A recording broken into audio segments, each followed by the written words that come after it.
Hey, what's up guys? In this video we're going to go over how to create a Logic app using the Logic Apps designer in Azure Cloud.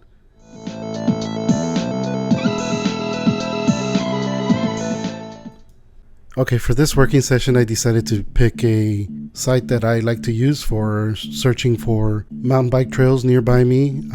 One of the things that I like to do is not only search out new trails, but I also use it for getting weather conditions, trail conditions, so that I know what to expect when I arrive at the trail. This is no different than in most other sites where they have an API. I'm going to use this as my example.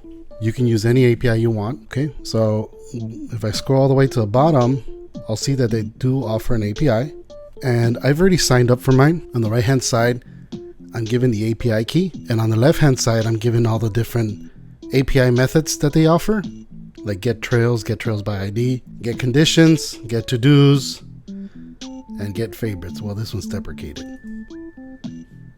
Really the only one I care about is get conditions, because I'd like to get trail conditions emailed to me on a daily basis. And so we'll be using this one, but before I can use it, I need to, the required argument for this particular API is the ID of each of the trails that I want to get information on. And I'm just going to go to the main project site. Here's one of my favorites, Fullerton Loop.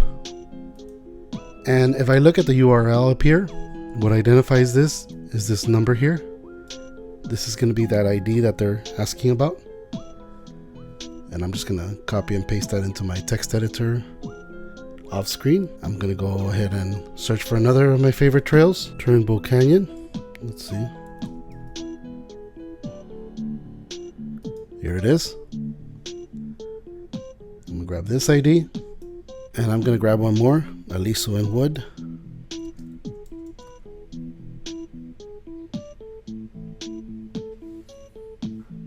That's this one right here.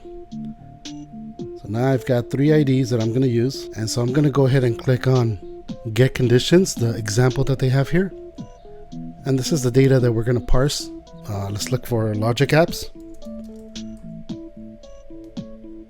and we're going to create a Logic app. I'm going to create a new resource group for this. I'm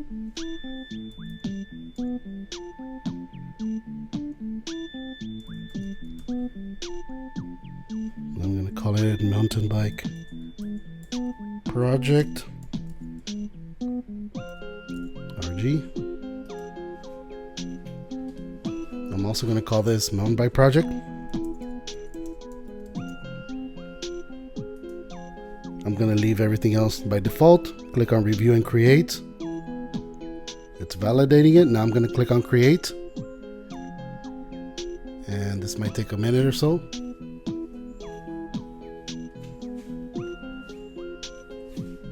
Okay, now that it's done, I'm going to click on go to resource. So when you first go to the resource, it gives you different options on what trigger and templates. I'm going to click on recurrence. So here I'm going to say once a day. Okay, now let's click on parameters. Click on time zone at these hours. Okay, I'm going to select Pacific time.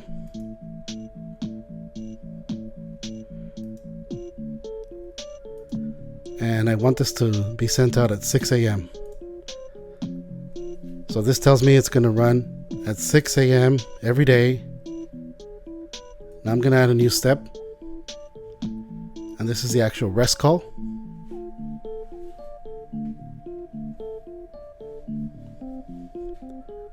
So if I go back over here, the REST call, I can get it from this URL.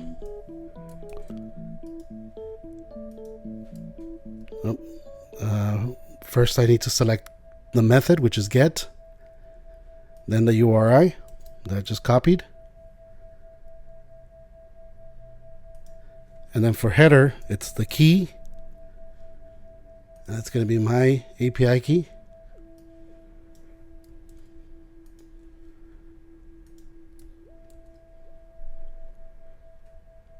And then for query, I'm going to use IDs.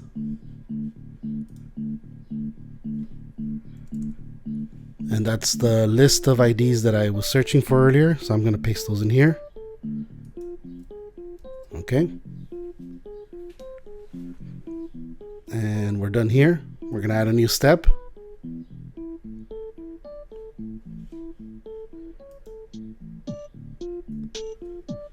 And we're going to search for a parse JSON.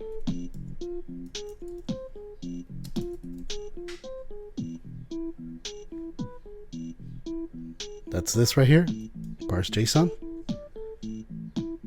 And the content is going to come from the body of the previous step. Okay, so see how it's green? It's matching with this one over here.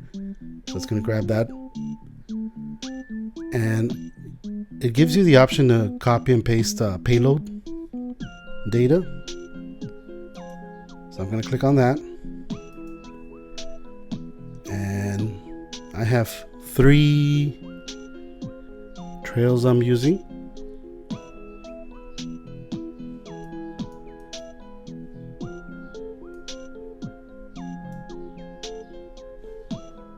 So I'm just going to select 3 from this response.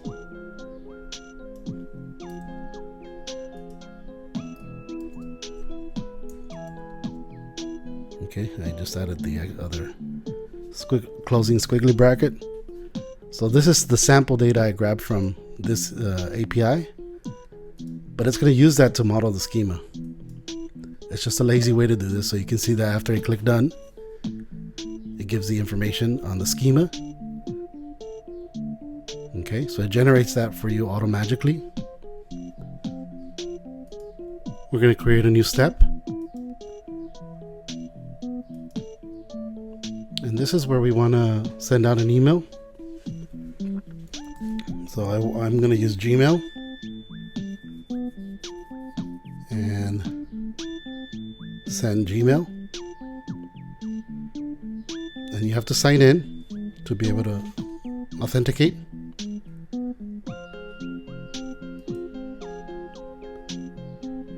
When prompted to allow, you're going to click on allow.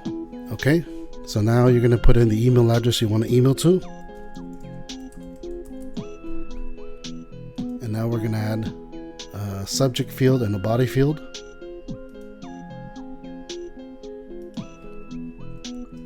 I'm just going to give it a subject here.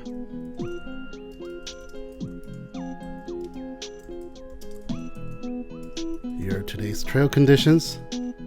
Here are the trail conditions. Right. And you see how this popped up automatically? Dynamic content.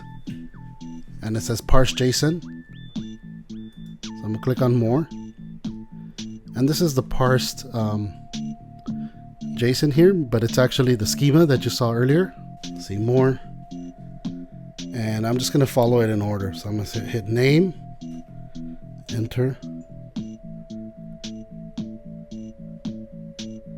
status, enter, details, enter. And that would be for the first one. Then the next one is name, status, details. Oops, I forgot to add carriage return. And then the last one, name, enter, condition status, enter, and details. Now, I'm sure there's better ways to do this, but this is just a quick way to do it. So it's going to parse the 3 different trails conditions. And of course, there's more options that you can pick, but I'm only picking these. And that should be it. Okay, I'm going to click on save. That's it, it's completed. I'm going to hit run.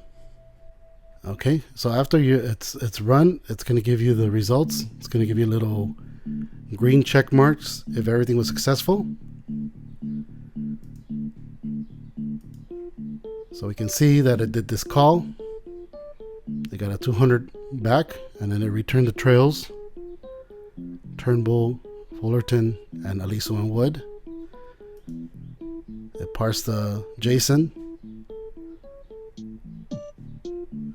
Okay. And you can see here that I've got the subject. And then here are the contents. Here are trail. Oh, that's a mistake. I'll have to fix that. But I meant to say, here are the trail conditions. Fullerton Loop, all clear, dry. Turnbull Canyon, minor issues, dry. And Aliso and Wood Canyons Tour, all clear, dry. So this, if I leave it alone and I leave it running, this Logic app is gonna grab this same data. It's gonna do a REST call tomorrow morning at 6 a.m. Actually, every day from here on at 6 a.m. and email me trail conditions. Now, of course, I've shown you just a very simple example, but that was the point. Wanted to show you how quickly and easily you can create a Logic app. You don't need to worry about hosting this somewhere like a server or creating all kinds of resources. This was pretty straightforward. You can see that you can use this for all kinds of stuff and workflows. I like to mountain bike, and part of my weekly set of exercises is getting out there on the trails. So this is one of the things that I want to use it for, but I'm sure you'll find creative ways to use this. I hope you enjoyed this video. Please make sure to like and subscribe. Thank you.